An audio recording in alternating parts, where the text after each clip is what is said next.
Hey everybody, welcome to Pop Culture Philosophers. I'm Rockin Robbie Billups, and it's time for the weekly Pop Culture Wrap-Up.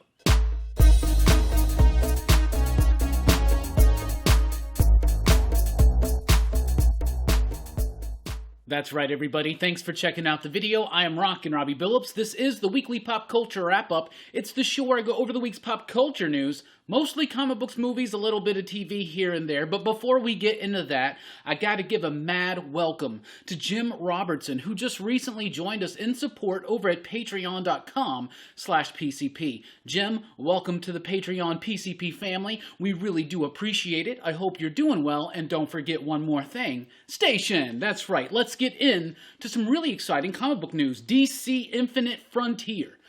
So we knew that post-Dark Knight's death metal, there was going to be 2 months of Future State and then a whole new DC universe. Well, scratch that multiverse, scratch that omniverse out on the horizon, right?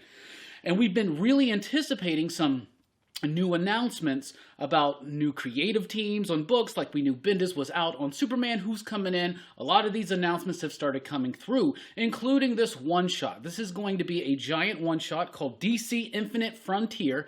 Think about it as far as format as something like DC Rebirth or any other of those giant one-shots they do to kick off a new direction in the company. So this is spinning right out of death metal through Future State and into Infinite Frontier. And this is going to be an oversized one-shot that is going to be setting up new creative teams, new creative directions on popular characters, and some surprises here and there. Now, we've already gotten a lot of the announcements on who's going to be writing some of these upcoming books, and it wasn't really... Actually, to me, it was a little bit of the shocker that almost every single Future State creative team carried on into March with the regular title. They're also not renumbering.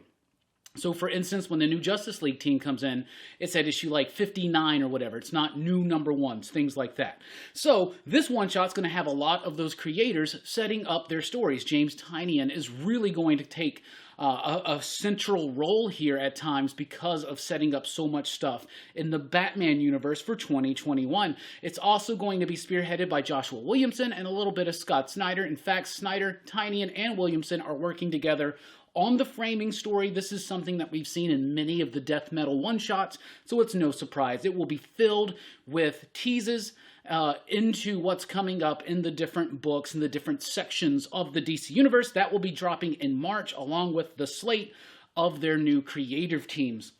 Here we go. Superman in Action Comics. Philip Kennedy Johnson is going to be the writer on Superman now, both Superman books. He's joined by artists like Phil Hester is going to be doing some stuff. Jonathan Kent is going to be coming back from the 30th century, so it's going to be focused back onto that family father-son dynamic. I'm really excited for this. Philip Kennedy Johnson's making some waves right now with his book, The Last God. You hear great things about it. I haven't really been keeping up with it, but I really want to check it out. It also has magnificent artwork. But I'm excited to get a new direction, a new team on Superman, because I feel like Bendis' stuff has been a little lackluster. Speaking of Bendis, Bendis is the new writer on Justice League starting in March. He's going to be joined by David Marquez on the artwork, so that's really cool. It's a brand new team. It's basically Wonder Woman, though in some kind of a more royal attire and garb. We got Superman, we got Batman, we got Black Canary and Green Arrow, we got Aquaman, we got Hawkgirl or Woman, hopefully Woman, we got Black Adam and Naomi. The two most odd choices, obviously, Naomi and Black Adam. Black Adam's a great introduction to get a lot of the fandom excited. How exactly is Black Adam going to be a part of the Justice League? And then Naomi, of course, because Bendis is threading that character through books since Naomi, her introduction in her own book. He's threaded it through Young Justice, a little bit of Action Comics, and now, of course, in the Justice League. So I think that's pretty nifty. Bendis and Marquez work really well together, and maybe Justice League is more of a Bendis-type book that he could do. I like the addition of Green Arrow and Black Canary. Those are very much Bendis-type characters that I think he could excel at writing. And I will point out that this will be the only place to find your Aquaman fix, because there is no post-Future State DC Aquaman book for yet, and apparently they don't have plans to do one anytime soon, but don't worry. There's an Aquaman movie on the horizon. We'll get another one. Superman Red and Blue is going to be a new anthology series, kind of in the vein of Batman Black and White, but obviously red, and blue. Some really exciting creative teams have been announced for this. John Ridley's going to be a part of it. Wes Craig, who was the artist of Deadly Class, he's going to be writing and illustrating a story. Steve Lieber's going to be involved. But the most exciting thing to me is that Dan Watters and Danny, that's right, the creative team behind one of the year's best comic books, Coffin Bound, is going to be doing a Superman story in the first issue. I'm excited for this. I like the... I really do like the anthology approach. Speaking of short stories and stuff, I forgot to mention this. The Justice League story is going to have backups of Justice League Dark written by Ram V. So Ram V's Justice League Dark is actually not continuing as its own title, but in backups in Justice League. And a lot of these books are going to have backup stories. Like throughout the Batman books, there's going to be a backup Damian Wayne story. So that's pretty interesting, though it is going to... These books are pretty much going to be $4.99 or more. I guarantee it. They're doing a Crime Syndicate 6-issue series written by Andy Schmidt with artwork by Kieran McCowan. It's really cool. In the newly reformed multiverse or omniverse, whatever they want to call it, there's a new Earth 3, a new Crime Syndicate, and I'm excited. It's always cool when they get to explore these evil alternate versions of the Justice League, so I think that will be pretty nifty. A great cover by Jim Chung, and I like some of the redesigns like crazy. There's going to be a Joker series. It's by James Tynion and Gilliam March. I'm not always the biggest fan of a villain getting their own solo title. It always kind of seems like it never works out. But I am kind of excited about this one because Tynion said, I want to be clear, as much as this is a Joker story, it is a Jim Gordon story. So that's a really cool approach to it. There's going to be a lot of setup for this in the DC Infinite Frontier one-shot in March. This series, Joker, is also going to have a Punchline backup from Andolfo, Tynion, and Sam Johns, I believe. The exact same creative team from the Punchline one-shot. There's going to be a backup story. So Joker will be $4.99, but you get a Joker story and you get a Punchline story, so extra pages for extra content. I think that's pretty okay.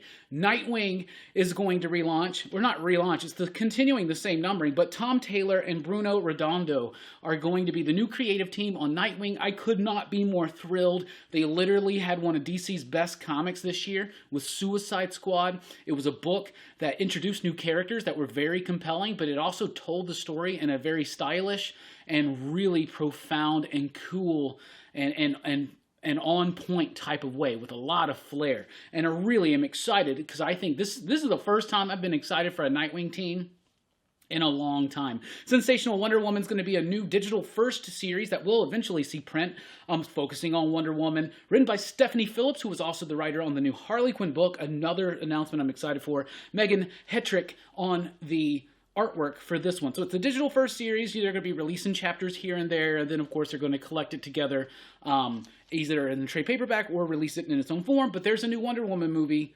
literally just like almost days away, and so you got to have some more Wonder Woman content. All this DC news. What about Marvel? How about a Beta Ray Bill 5-issue miniseries written and illustrated by Daniel Warren Johnson? Yes, please. First of all, Beta Ray Bill, we've been clamoring for more and more Beta Ray Bill. And after all the stellar work that Johnson's done over the last several years, we're just clamoring for more of his work. Well, Marvel, some genius over there, decided that they'll put the two of them together. Daniel Warren Johnson doing a 5-issue Beta Ray Bill series. Y'all know I'm down for that. Peach Momoko has gone exclusive with Marvel. We knew this, but is it just so that she can do covers? No. Apparently, she's doing a 5-issue prestige format series of one-shots that are interconnected and tell one story. They will be releasing once every 3 months. The first one is going to be in March with Demon Days X-Men. So that's cool. They promise a Wolverine one in the future, a Venom one. Wouldn't it be cool to get a Blade one? That'd be cool. Anyway, these stories will be written and illustrated by Peach Momoko. I know she's got a lot of fans. She's actually doing some work. I'm excited to see some sequential storytelling from Momoko. Then we have Avengers, Curse of the Man-Thing, the first of 3 one-shots. It's going to be telling some, a Man-Thing related story. It's the 50th anniversary, I believe, of Man-Thing, so why not? And this is also Steve Orlando. This is Steve Orlando's first Marvel work, and I'm excited to see what he does.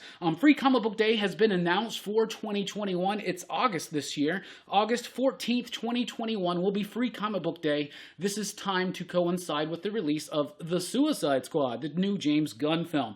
So we didn't really have a Free Comic Book Day this year. for probably a pretty good reason. It was kind of spread out throughout the year. Nobody ever really had a big event pop off. So hopefully by August next year, we can all get back together and celebrate Free Comic Book Day. Proctor Valley Road is a new book from Boom Studios debuting in March. It's written by Grant Morrison and Alex Child with artwork by Naomi Franquiz and Tamara Bonvillain on the coloring. Really excited about this one. It's set in the 70s.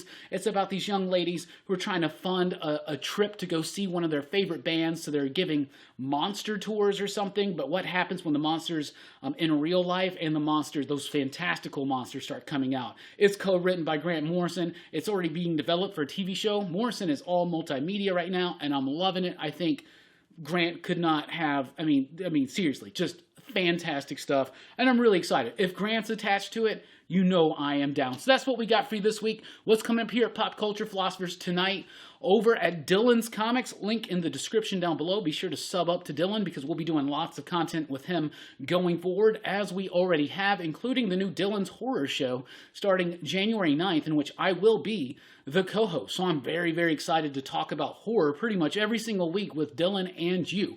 But we will be talking about horror tonight with our review of Krampus. So join the excitable PCP crew, including Dylan, over at Dylan's Comics tonight for our Krampus live movie review. Tomorrow night, Sunday night, Rockin Robbie live at 7 p.m. Central Time, weekly comic book review and all that stuff and more.